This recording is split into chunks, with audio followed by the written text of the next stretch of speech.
Let's start with sitting up in your chairs, and let's put one hand on your chest, another hand on your belly. Close your eyes and become aware of your breathing.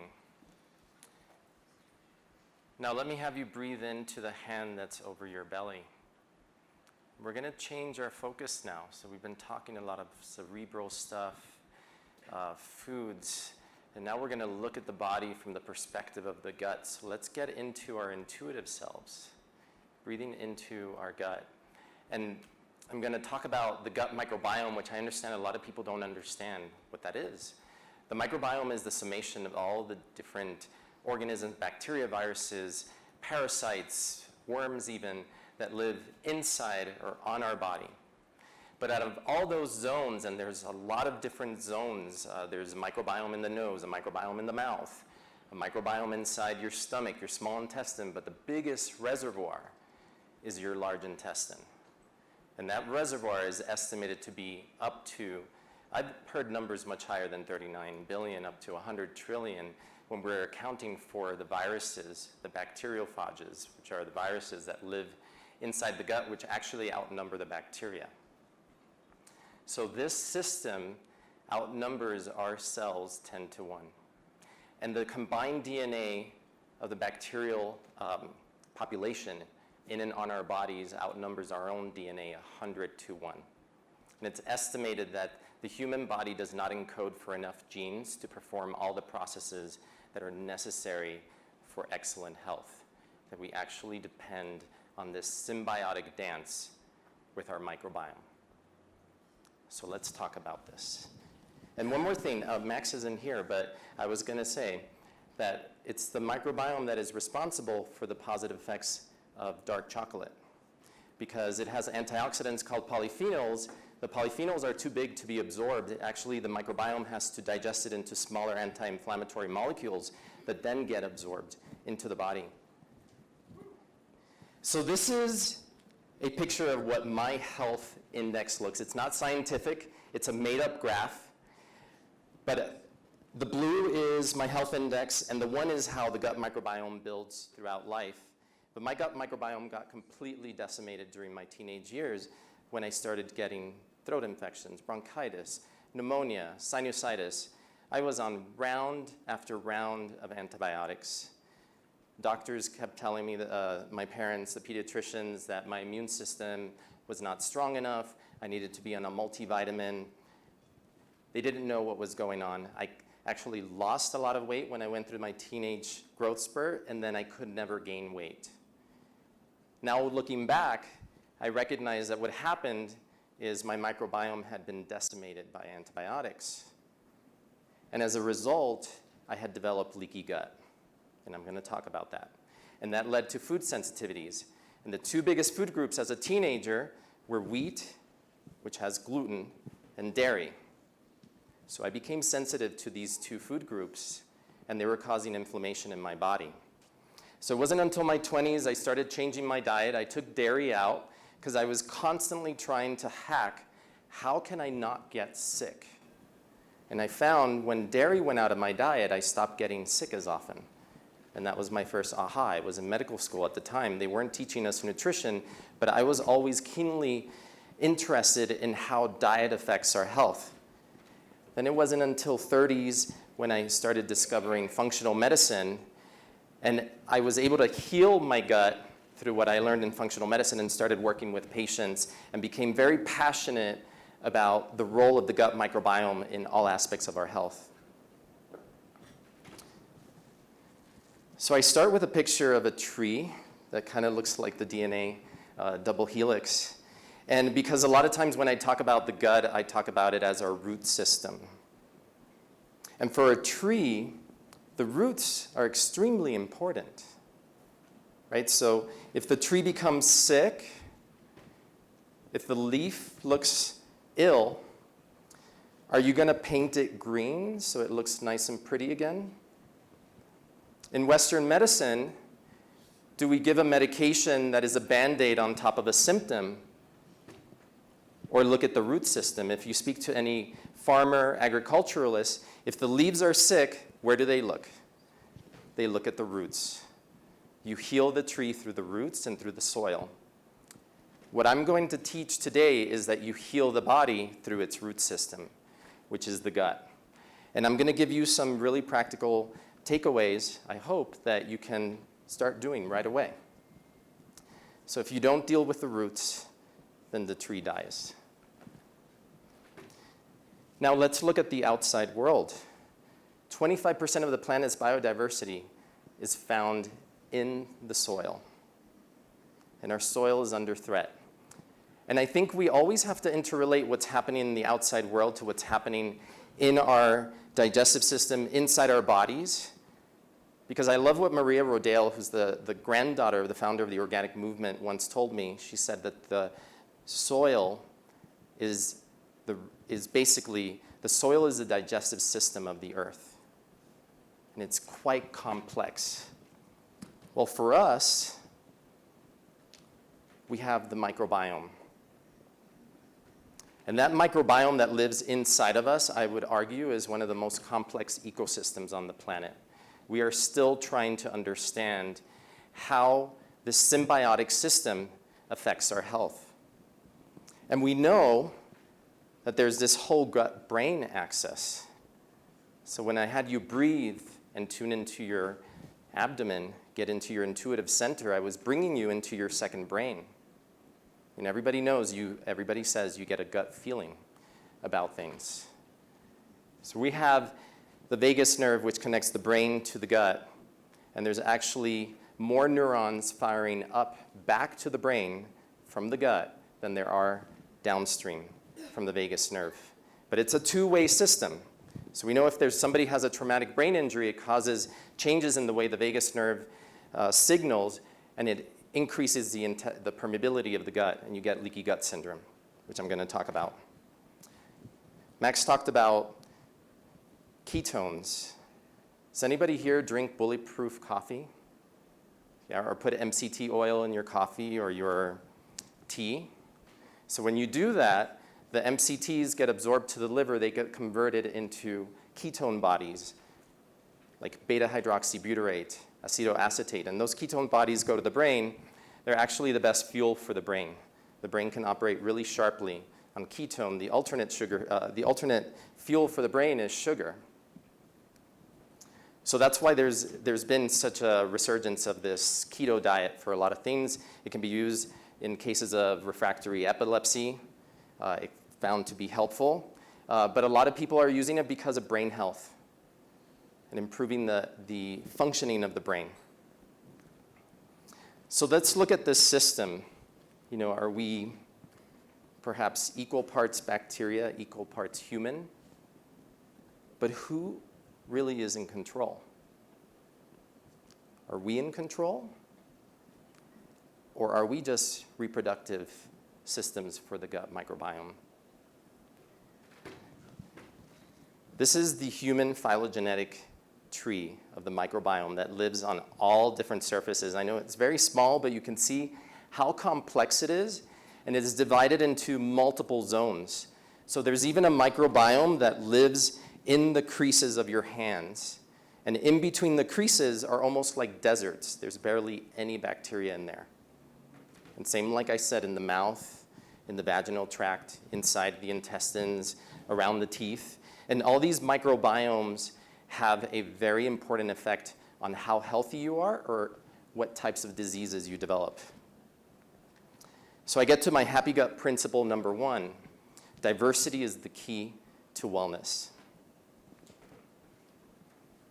Let's look at what happens to the gut and what's happening in Western society with the type of things that are insults to the gut, like alcohol, the standard American diet, antibiotics, stress, even over-the-counter medications like NSAIDs, and even birth control pills have been found to increase gut permeability in a low-fiber diet.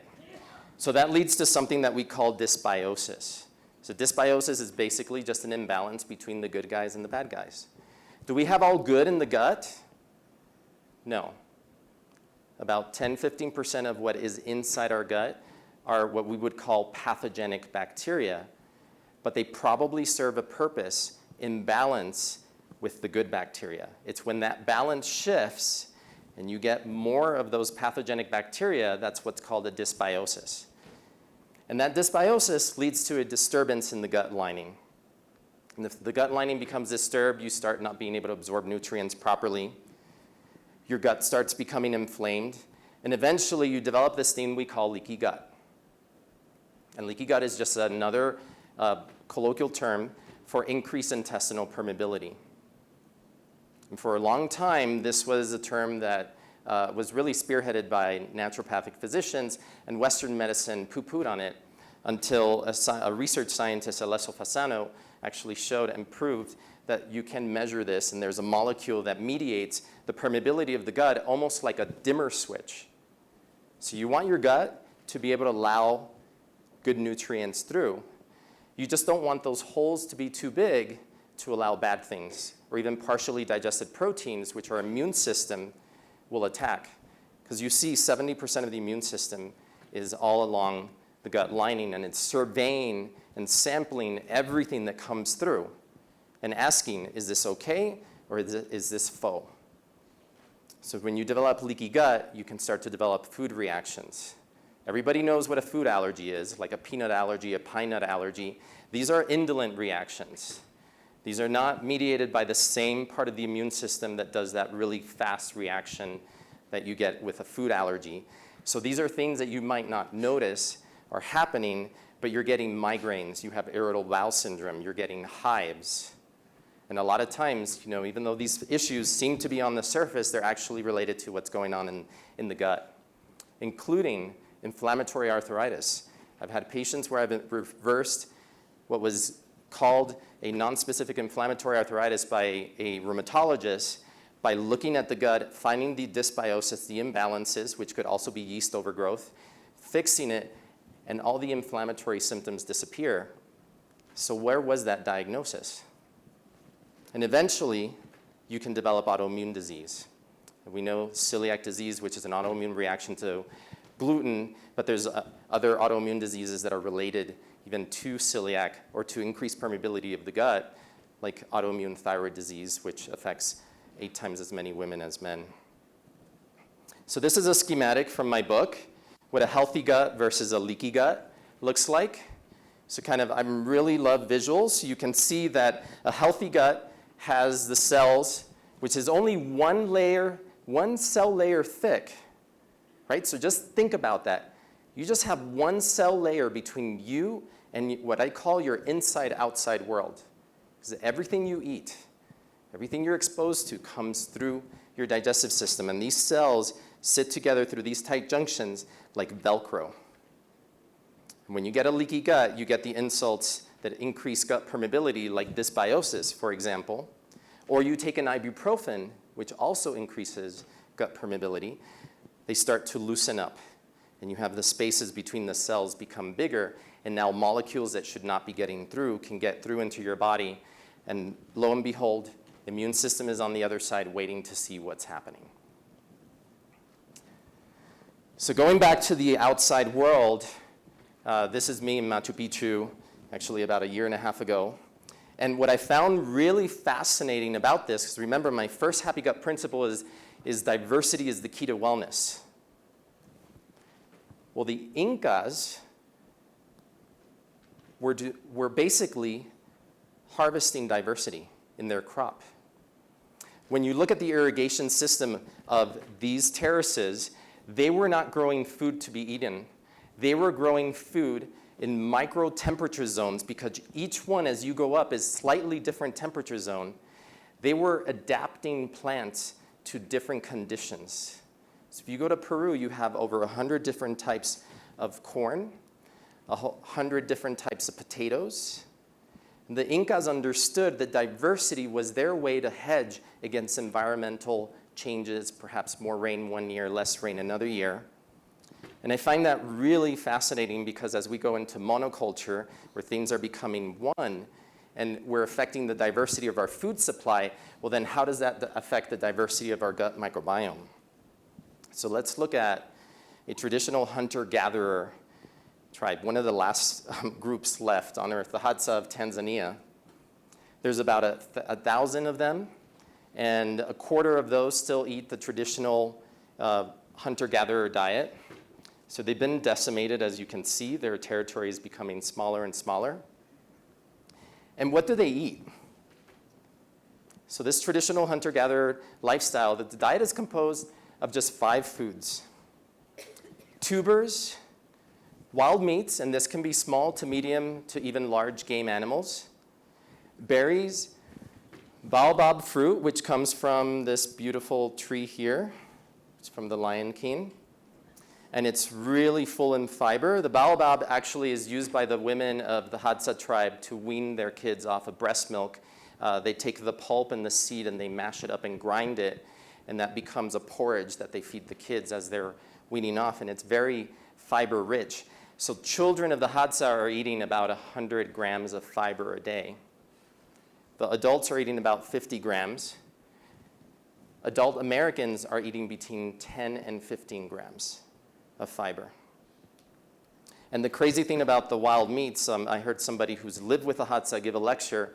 He said he saw a hunter kill a zebra, which the Hadza have exceptions, so they can still kill animals that traditionally did in the past. No one else can kill a zebra.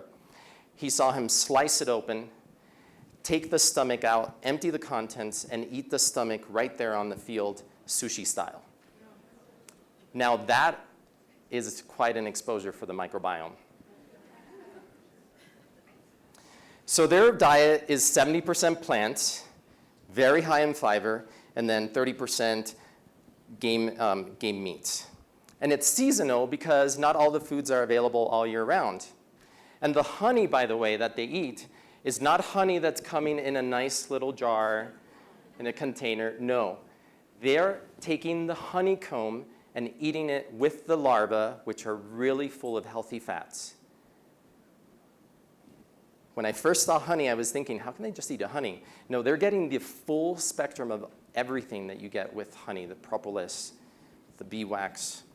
So the diet varies, but the biggest part of the diet is tubers. They eat tubers year-round, and what do tubers have? They have fiber. Tubers are rich in fiber. So kind of thinking back to what Max was talking about diversity in the diet. Oh my gosh, already? They looked at the gut microbiome of the Hadza, and they have greater diversity than an Italian control that they tested. And they're eating primarily these 5 foods. So is it really diversity of choices in the diet, or is it a lack of fiber in our diet that's causing a decimation of the microbiome? But there are other big threats to biodiversity, right? And the first one is doctors. We are the biggest threats to the diversity of the gut microbiome because doctors prescribe too many antibiotics.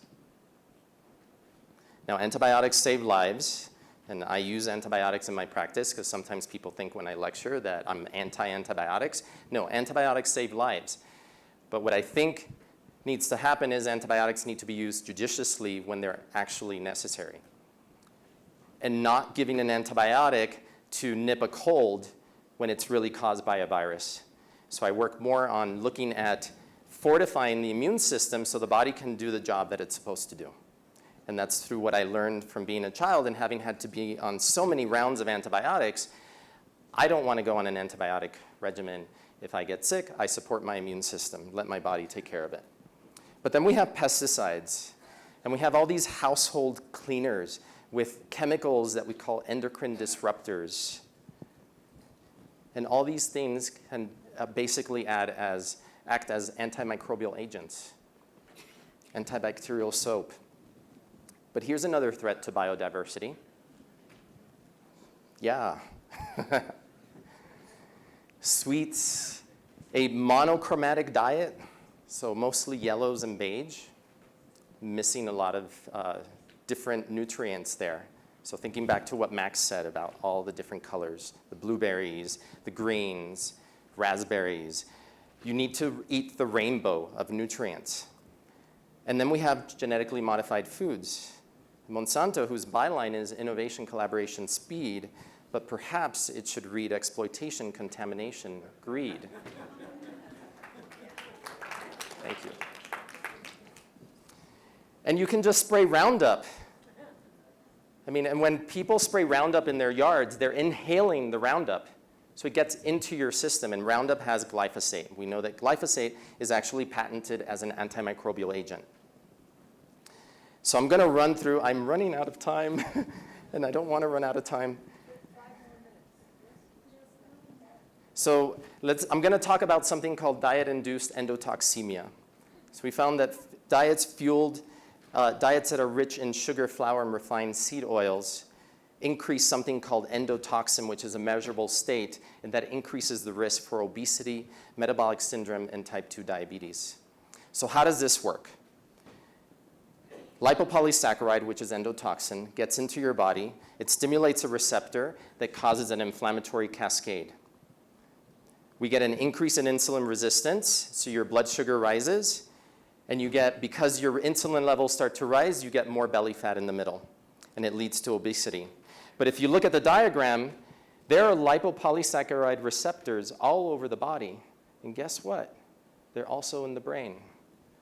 So when lipopolysaccharide gets through the gut border, it's quite able to get through that blood-brain barrier, and it turns on inflammatory pathways in the brain as well.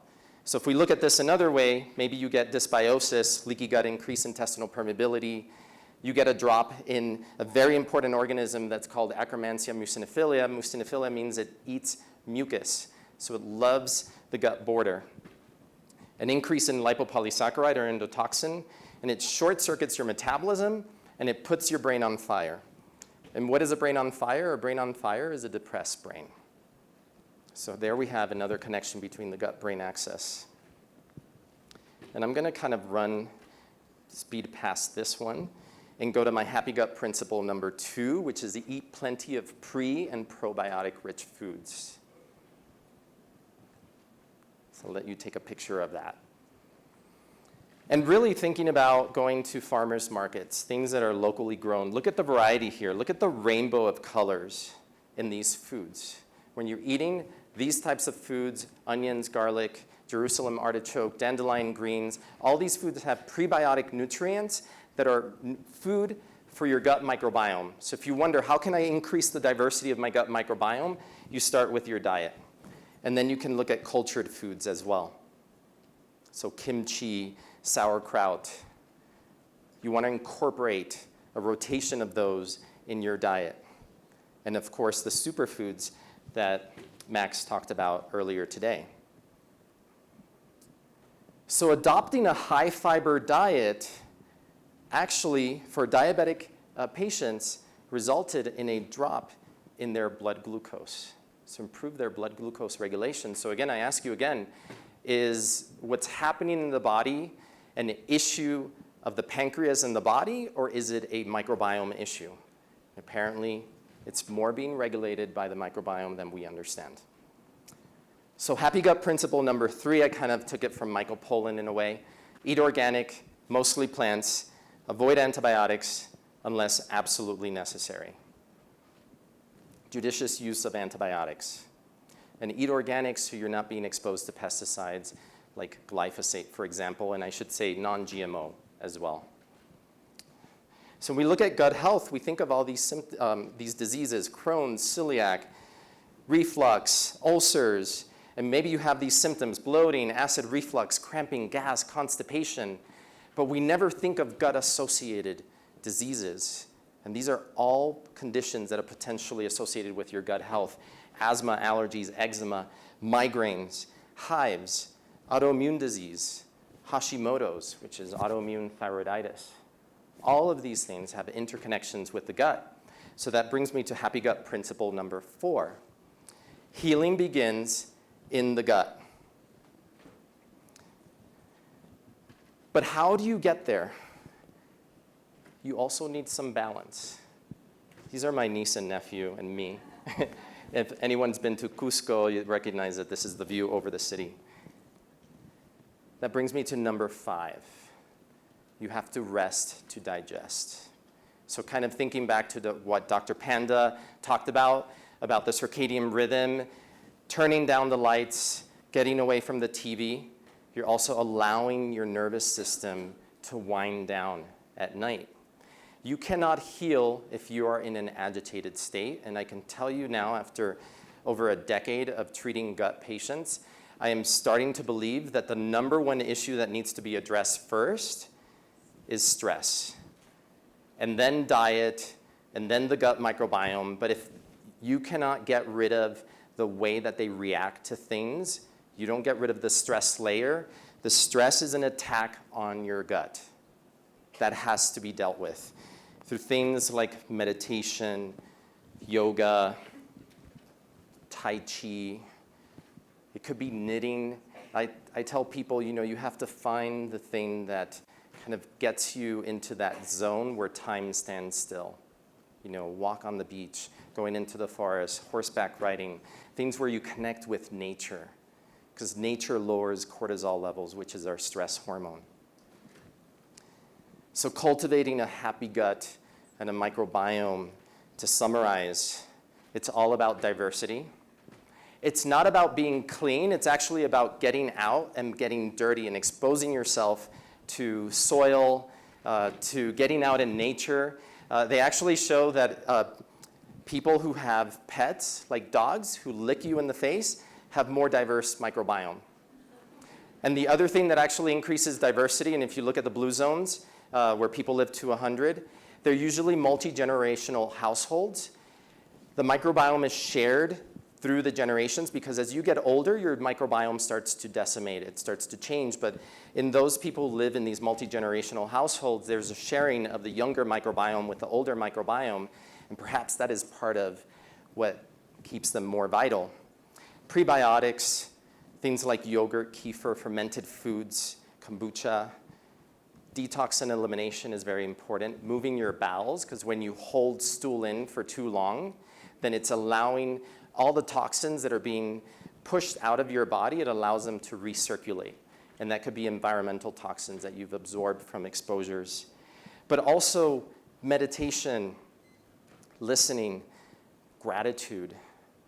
I think gratitude is something really key and important. Something that I try to teach people to get them into the present moment and to get them out of negative thought patterns is to be in gratitude and to feel that gratitude in their body, not just their brain, but to feel it in your body. And in the end, it's really about creating a balance between all of these factors. So this is me. I'm the author of this book, Happy Gut, which I know is out there for you later. Thank you for listening. Sorry I had to go really fast, so I hope that you took away some really important pointers, and I look forward to connecting with all of you.